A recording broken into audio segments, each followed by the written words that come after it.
Welcome to my channel. Subscribe, listen, and enjoy my stories every day.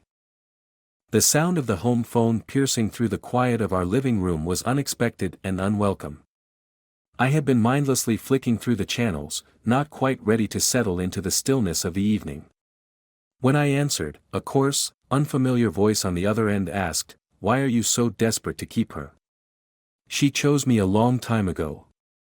Confusion tangled with a rising panic as I processed his words. "Who is this?"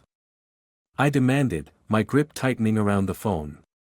"Just think of me as the one who knows her better now," the voice sneered, a chilling amusement threading through his tone. "She told me all about her crazy ex-husband stalking her, trying to drag her back into a dead marriage." Ex-husband? My mind reeled. My wife, Jenna, and I were not only still married, but as far as I knew, we were repairing our strained relationship. "You must have the wrong number," I said, struggling to keep my voice steady. "Oh, I don't," he insisted with venomous certainty. "Jenna made her choice, and it's not you." The line went dead, leaving a sinister silence that hung heavier than the shadows pooling in the corners of the room. I stood frozen, the dull buzz of the dial tone echoing the turmoil in my thoughts. Jenna. The image of her, smiling and reassuring just this morning, flashed in my mind. Was it all a lie? Rage and betrayal curdled together, churning in my stomach. I had to know the truth. The rest of the evening saw me pacing, a plan slowly taking shape amidst the chaos of my emotions. When Jenna returned home, her face shadowed by the soft glow of the porch light, I was ready. "Who's he?" I asked without preamble, my voice sharp, cutting through the gentle hum of the evening. Jenna's step faltered, confusion briefly crossing her features before settling into a mask of calm. "Who are you talking about, Mark? Don't play dumb with me, Jenna." "The man who called, he told me everything." My accusation hung between us, dense and accusatory. Her eyes widened, a flicker of something unreadable passing through them before she masked it with a practiced indifference. "I have no idea what you're talking about, Mark. This is your paranoia talking." But the veil had been lifted, and the pieces fell into place with a painful clarity. The late nights, the unexplained absences, the distance that had crept into our marriage, it all led back to her betrayal. As the evening wore on, her denials grew weaker against the evidence I presented, her facade crumbling under the weight of truth. I laid out my terms coldly. Divorce. No reconciliation.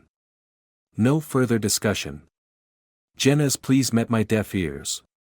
Her betrayal was a wound too deep, festering with each lie she tried to weave around the truth. The morning light did nothing to ease the darkness that had settled inside me. My resolve hardened. Today I would confront the man who dared invade my life. Armed with the number he'd called from, traced back to a downtown apartment, I made my way there, my heart pounding a furious rhythm. I knocked on the door of apartment 4C, my fists clenched at my sides. The door swung open, and there he stood, the usurper, a smug grin plastered across his face. "So, the scorned husband arrives. What do you want?" "To see the man who ruined my life," I shot back, my voice steady despite the storm raging inside me. "Come on in then," he taunted, stepping aside to let me enter his domain. The apartment was sleek, modern, the kind of place that screamed of his ill-gotten gains, perhaps even funded by Jenna's own deceit. "Why did you call me?" I demanded, scanning the room for any sign of her presence. "To save you the trouble of finding out later." Jenna's moved on. "And you should too." His nonchalance fueled my anger, my hands itching to wipe that smugness off his face. "And you think you can just steal someone's wife and expect no consequences?"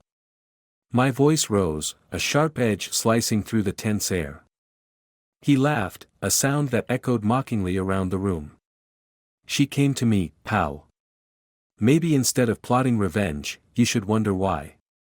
The provocation was clear, but I wasn't there to brawl. I needed information, something I could use. "What does she see in you? What could you possibly offer her?" He paused, his eyes narrowing. Freedom. I don't chain her down with expectations and accusations. He walked over to the couch, nonchalantly picking up a photo frame, a picture of him and Jenna, smiling, carefree. The sight was a gut punch, but it fueled my resolve. Enjoy it while it lasts, I spat out. Because I will not let this go. His smirk faded, replaced by a hint of caution. Threatening me isn't a good idea. I'm not threatening you. I'm promising you, I corrected him, my tone icy. You will see. Leaving his apartment, the next step was clear. Jenna had made her choice, and now, I would dismantle the life she had tried to build away from me. I began gathering evidence of their affair, credit card statements, receipts, pictures from social media. Anything that could be used in the divorce proceedings. My phone buzzed. It was a message from Jenna, the first since she left. Please, let's talk. We can sort this out. Her words, once a comfort, now felt like venom. There's nothing left to talk about, I typed back, my fingers trembling with a cocktail of rage and sorrow. As I prepared my legal strategy, the intrigue of how far Jenna and her lover would go to keep their secret safe lingered in my mind. Each step I took was a calculated move in a game of chess I was determined to win, my next moves shadowed in secrecy and driven by the cold fire of retribution. The battle lines were drawn, and as the sun set, painting the sky in hues of betrayal, I knew the war was just beginning. The city lay draped in a veil of twilight as I drove through its veins, my mind a cacophony of schemes. The stakes had escalated, and so had my plans. Tonight, I would infiltrate the very circle that Jenna and her lover frequented, a high-end gallery event where the elite mingled with the morally dubious. Clad in a sharp suit that masked my turmoil, I stepped into the gallery, the air thick with the scent of opulence and deceit. My eyes scanned the room, finally landing on them, Jenna and him, wrapped in laughter, a sight that ignited a bitter fire within me. Slipping through the crowd, I edged closer, my recorder discreetly tucked away. I needed evidence, damning conversations that would sway the divorce in my favor. As I approached, Jenna caught my eye, her expression morphing from amusement to shock. Mark? What are you? Enjoying the art, I interjected smoothly, my gaze icy as it flicked to her companion. Or trying to. Her lover, sensing the tension, extended a hand, the audacity. I believe we haven't properly met. I'm Alex. I took his hand, the grip firm, each of us silently marking the other.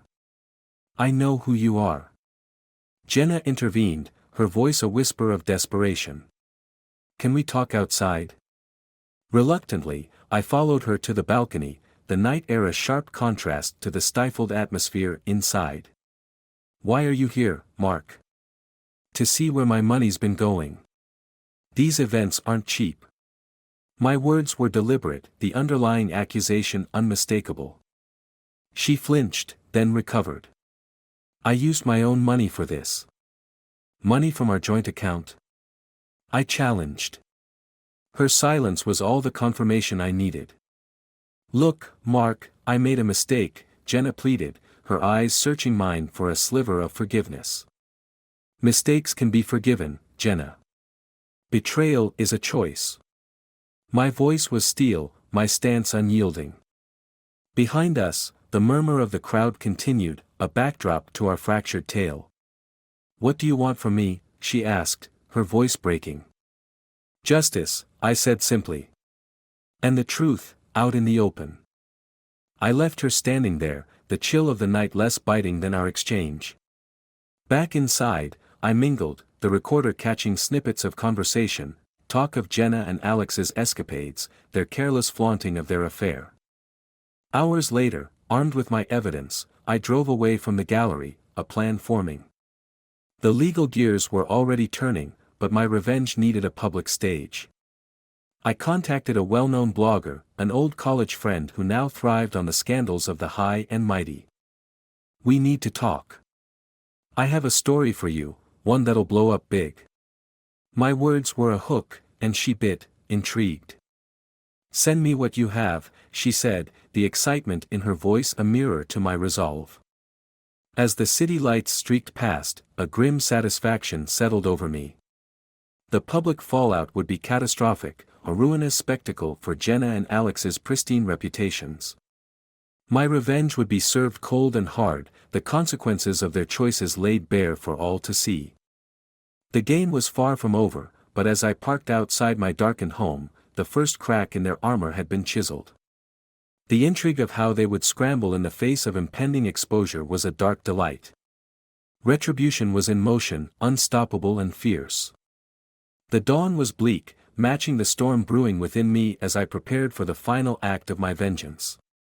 Today, the world would witness the downfall of Jenna and Alex. My friend had published the story overnight, and it was viral by morning, a detailed exposé replete with evidence of their affair, lavish expenditures, and deceit. As the city awoke, so did the scandal that enveloped them.